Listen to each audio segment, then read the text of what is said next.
Good morning, Trix here from the Foxerie. Welcome back, episode 6, Enhancing Social Confidence.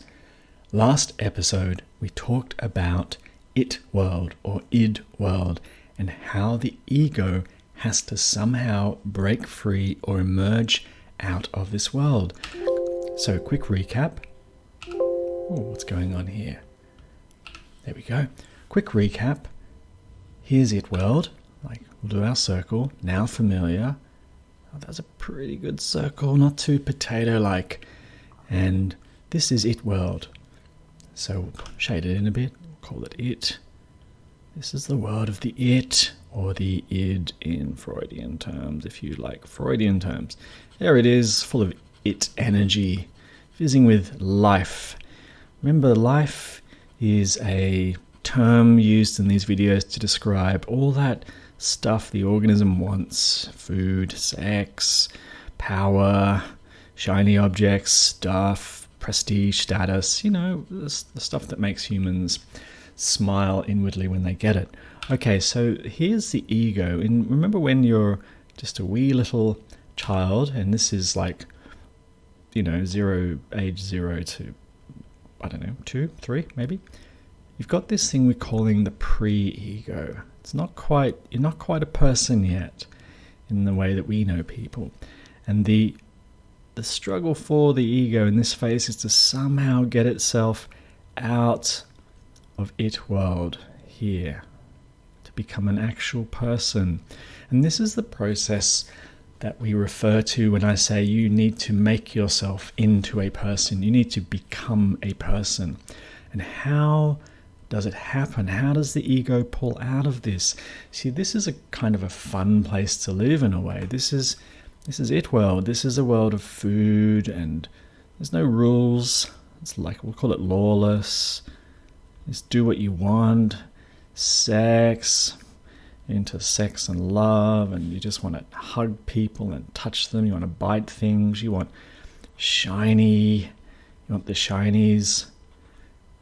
It's a funny, strange looking word, isn't it? It looks like shinies. You want power. You want to do what you want, when you want, etc. So this is it world.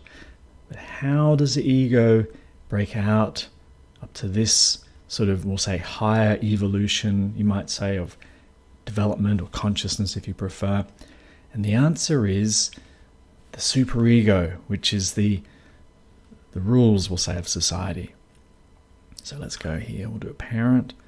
Is the parent figure, mom or dad or whoever, adult figure, saying, hey, here are the rules.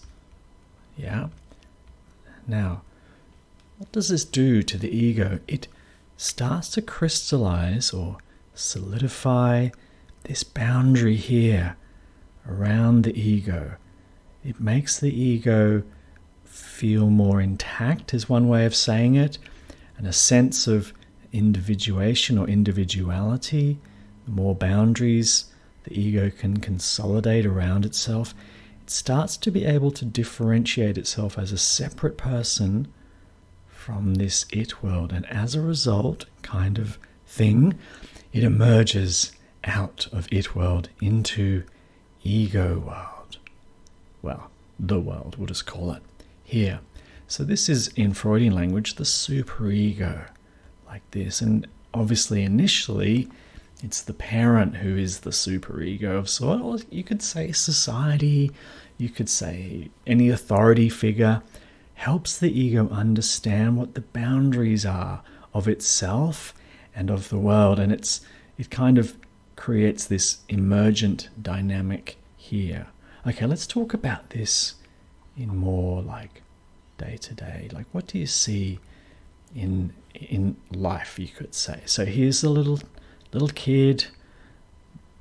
I don't know, let's get a little kid hair, and they are crawling like this. It's a hyper accurate representation of an infant, and here is the thing they want, the shiny. There it is on the ground. Well, what is the shiny in real life? What could it be? It's something that's captured the infant's attention. The infant wants it. So they're kind of making a beeline for it. But look, it might be dangerous. What if the shiny, or what if the object of curiosity is, again, hyperrealism, what if it's a spider? Like this. This is a 6-legged spider. Let's give it another leg. There we go. There we go. Now, the infant doesn't know necessarily that the spider is a dangerous object or forbidden or taboo in some way. So it requires a parent figure here to go, hey, no, back away, or whatever. And this creates this strange psychological barrier like this between the infant and the thing it wants. This is a mental barrier. And what this process does, now parents, as we all know, love to create rules. Here they are.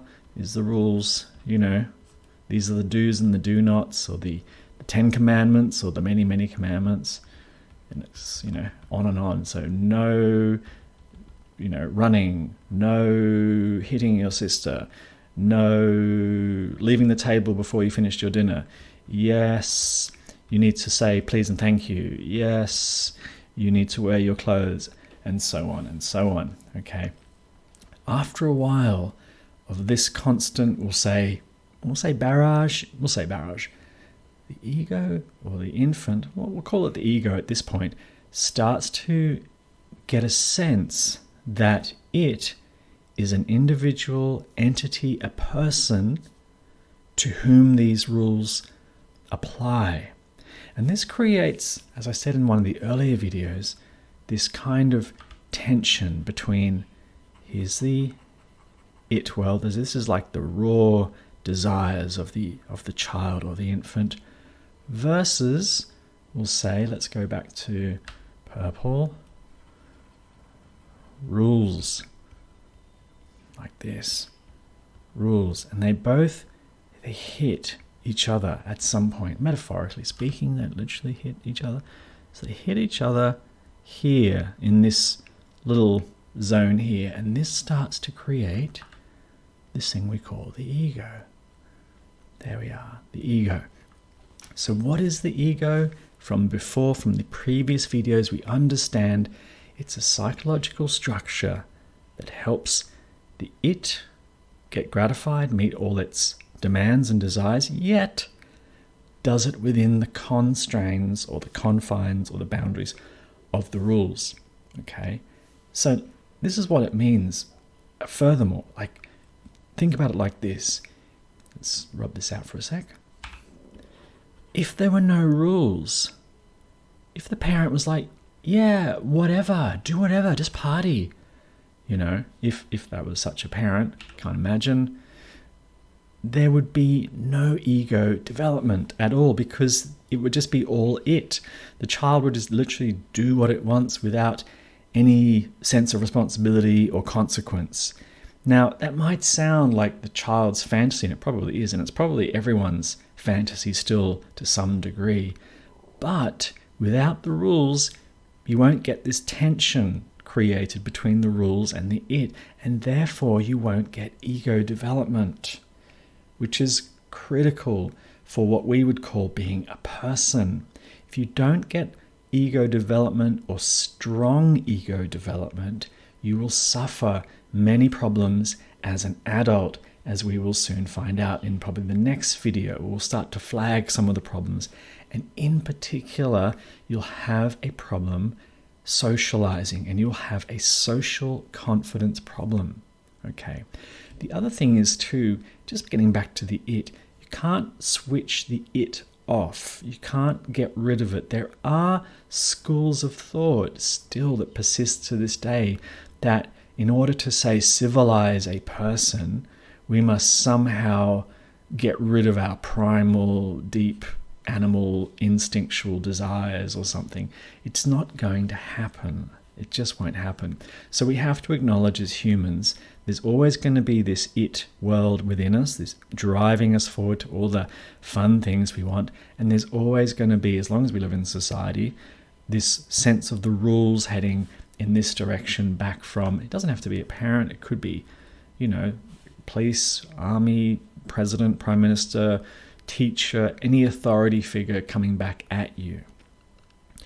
So let's look briefly, before we wrap up this video, at the first duality that the child faces and the parent faces in the child's development. And we'll look at this in terms of permissive parenting versus, say, strict or authoritarian. Now, if you're leaning on the superego side in terms of your parenting or child rearing, remember, this is the superego side. And what if the parent decides, you know what is good? I've heard about ego development, needing rules and so on. So they become excessive and they make tons of rules and laws and regulations and punishments. You can't do this and you shouldn't do that. And no. This is the authoritarian style of parenting. And it does not have the desired effect that the parent thinks. The parent thinks, if I teach the child a gazillion rules and punish them super harshly, it will create this wonderful ego who knows exactly right and wrong and can banish their id and so on. But what happens, unfortunately, if you get too much superego, you get this incredible boundarying like this, reinforced defensive perimeter, and it blocks or suppresses too much of the it, which you need for a bit of, we'll say, life energy, a bit of fun, a bit of sense of purpose, and so on. So that's the downside of authoritarian parenting. Yet, on the other hand, if you go the other way, let's just get rid of that for a sec. Let's say you're the permissive parent. You just let the child do whatevs. Hey, just relax. Let's just chill. Let's enjoy ourselves. This is cool parent, or they think they are.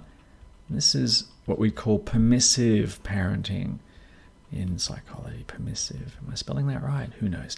Permissive parent supports the it or the id, and that's all like, yeah, let's allow the full flood of you just do what you want. You just eat when you want. You can go to bed when you want. You can make your own rules. You don't want to wear clothes? That's fine. Don't wear clothes. You want to hit the neighbor's child because he or she annoyed you? Fine. Go ahead. Just get into fights. And this starts to have this other unusual effect on the child. Let's get rid of this for a second. It doesn't lead to ego development, as you might hope. It just leaves this very, very faint, diffuse sort of ego.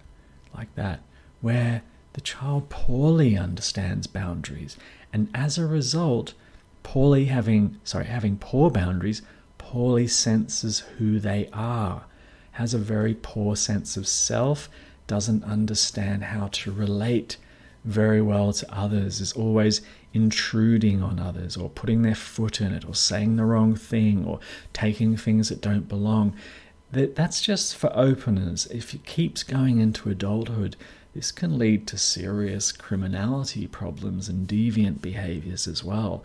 So this is the cool do what you want parent. So somewhere in between the 2 points, in the hypothetical ideal, to create this wonderful, fully formed, healthy ego, we need a sort of counterbalancing. We need a bit of both, a bit of warmth on this side, a bit of freedom, a bit of fun, and we need some rules as well. A few thou shalt nots from the parent. And then we get this lovely ego. And this dynamic here, maybe I should use a different color for that dynamic. Let's go with, what haven't I used this morning? I don't think I've used this color here. Let's go with this. It creates this tension of the opposites, and we're going to explore the tension of the opposites in greater depth. An ego that can tolerate the tension of the opposites is someone who we would want to hang out with. If you can't tolerate the tension of the opposites, you'll become the kind of person that people may want to avoid, and we'll see why. So it's a bit of yin and yang, or a bit of positive and negative. The ability to say, we need rules, but we need no rules as well. How does that work? Well, that's what we're going to find out. Anyway, that's enough for today. I hope you enjoyed or learned something here. Please feel free to like and or subscribe. And as usual, your comments are very welcome. Bye for now.